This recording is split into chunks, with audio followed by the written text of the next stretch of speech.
1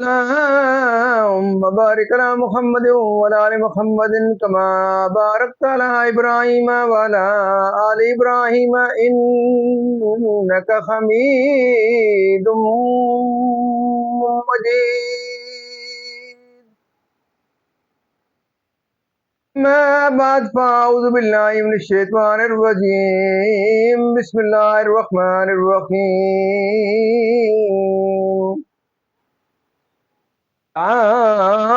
أقسم بهذا البلد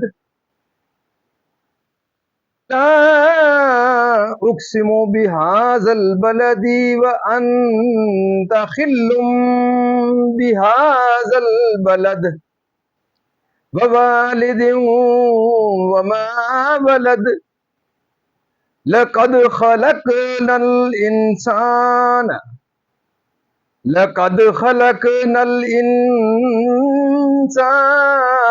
في كبد أيحسب أن لن يقدر عليه أحد يقول أهلكت مالا لبدا أيحسب أن لم يره أحد ألم نجعل له عينين ولسانا وشفتين وهديناه النجدين فلاقتحم العقبة وما أدراك ما العقبة فك رقبة أو إطعام في يوم ذي مسغبة يتيما ذا مقربة أو مسكينا ذا متربة ثم كان من الذين آمنوا وتواصوا بالصبر وتواصوا بالمرحمة أولئك أصحاب الميمنة والذين كفروا بآياتنا هم أصحاب المشأمة عليهم نار مؤصدة. صدق اللہ العظیم. ترجمہ. سورہ بلد مکی ہے. اللہ کے نام سے شروع جو نہایت مہربان رحم والا. اس میں 20 آیتیں اور 1 رکوع ہے. مجھے اس شہر کی قسم کہ اے محبوب تم اس شہر میں تشریف فرما ہو، اور تمہارے باپ ابراہیم کی قسم اور اس کی اولاد کی کہ تم ہو. بے شک ہم نے آدمی کو مشقت میں رہتا پیدا کیا. کیا آدمی یہ سمجھتا ہے کہ ہرگز اس پر کوئی قدرت نہیں پائے گا؟ کہتا ہے میں نے ڈھیروں مال فنا کر دیا. کیا آدمی یہ سمجھتا ہے کہ اسے کسی نے نہ دیکھا؟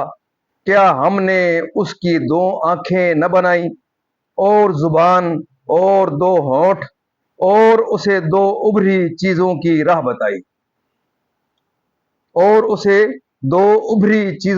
بتائی پھر بے تعامل گھاٹی میں نہ کودا اور تو نے کیا جانا وہ گھاٹی کیا ہے کسی بندے کی گردن چھڑانا یا بھوک کے دن کھانا دینا رشتہ دار یتیم کو یا خاک نشین مسکین کو پھر ہو ان سے جو ایمان لائے اور انہوں نے آپس میں صبر کی وصیتیں کی اور آپس میں مہربانی کی وصیتیں کی یہ دہنی طرف والے ہیں اور جنہوں نے ہماری آیتوں سے کفر کیا وہ بائیں طرف والے ان پر آگ ہے کہ اس میں ڈال کر اوپر سے بند کر دی گئی۔ معزز ناظرین، یہاں تک اس کا ترجمہ اختتام پذیر ہوا۔ اب سورہ بلد کی تفسیر اور اس کا شان نزول ابتدا سے۔ سورہ بلد مکیہ ہے، اس میں 1 رکوع 20 آیتیں 82 کلمے 320 حرف ہیں، یعنی مکہ مکرمہ کی۔ اس آیت سے معلوم ہوا کہ یہ عظمت مکہ مکرمہ کو سید عالم صلی اللہ علیہ وسلم کی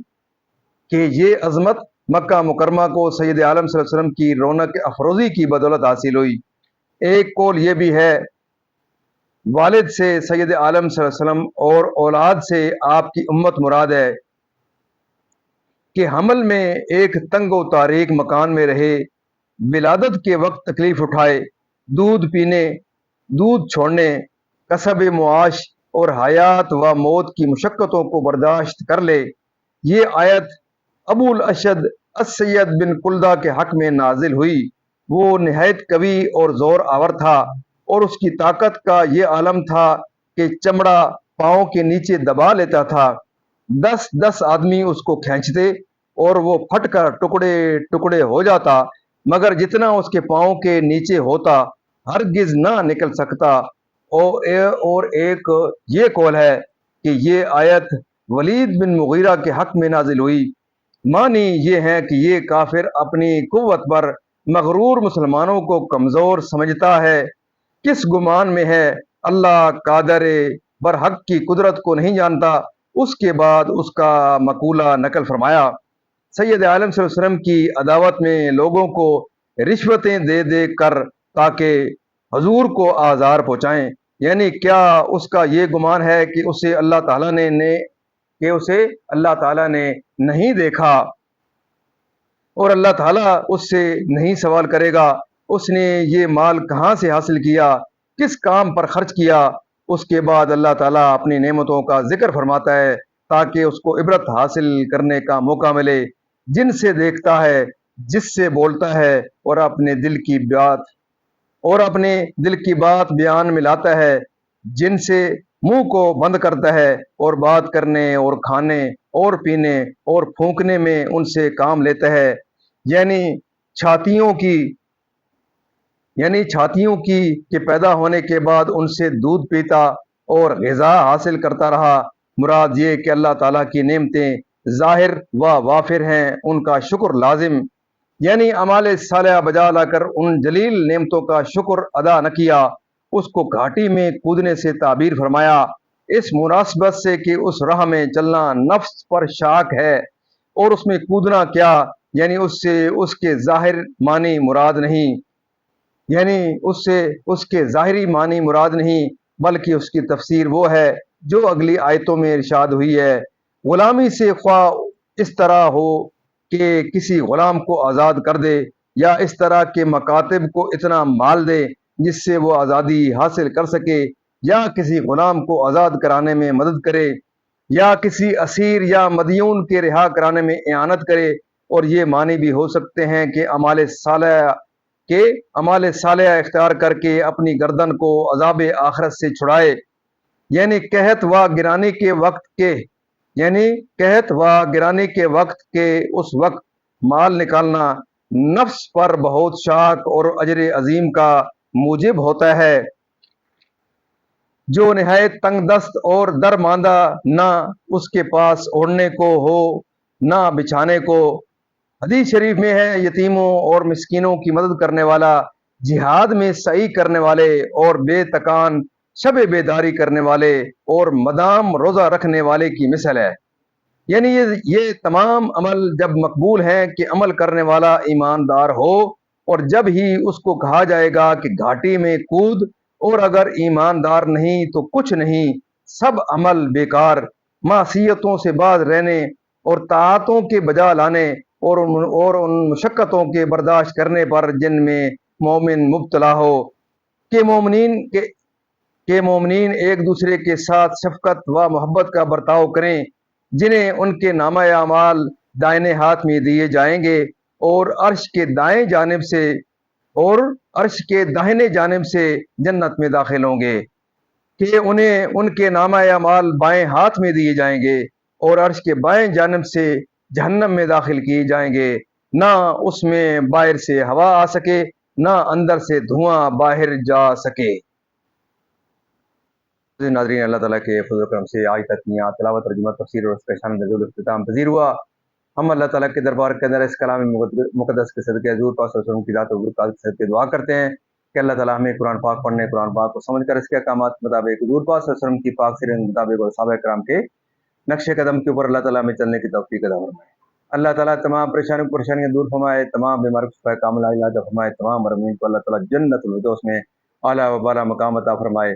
آپ تمام معزز ناظرین سے یہ سزا رہتی ہے کہ آپ اس پروگرام کو صدقہ جاریہ سمجھتے ہوئے اس کو آپ سنیں، صدقہ جاریہ سمجھتے ہوئے اس کو آگے لائک شیئر کریں اپنے دوستوں، عزیز و اقارب کے ساتھ، کیونکہ یہ ایک بہت بڑا صدقہ ہے۔ اللہ تعالیٰ اس پروگرام کے صدقے آپ کی زندگی میں خیر برکت عطا فرمائے۔ اللہ تعالیٰ تمام پریشانی دور فرمائے، تمام بیماری کی شفا کاملہ علاج عطا فرمائے، تمام مرحومین کو اللہ تعالیٰ جنت الفردوس میں اعلیٰ و بالا مقام عطا فرمائے۔ اور آپ تمام معزز ناظرین کے لیے یہ خصوصی دعا ہے کہ اللہ تعالیٰ دن قیامت مجھے اور آپ کو اللہ تعالیٰ کے دربار کے اندر حضور پاک صلی اللہ علیہ وسلم کی شفاعت نصیب فرمائے۔ آمین ثم آمین۔